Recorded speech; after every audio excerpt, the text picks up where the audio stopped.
Hi, I'm Maddie Lambert, Associate Editor for Commercial Baking, and I am here at IBIE 2025 catching up with Buddy Valastro, or better known as Cake Boss. I apologize, I almost said IDDBA. I saw you there, and I wanted to steal you, so I was like in my brain, but I just wanted to catch up with you and ask, what's the coolest thing you've seen on the show floor?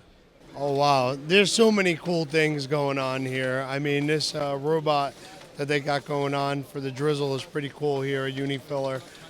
But you know what? This show is so important to our industry, and I love the fact how we all kind of collaborate and we're always dream to make things bigger and do things faster or more innovative.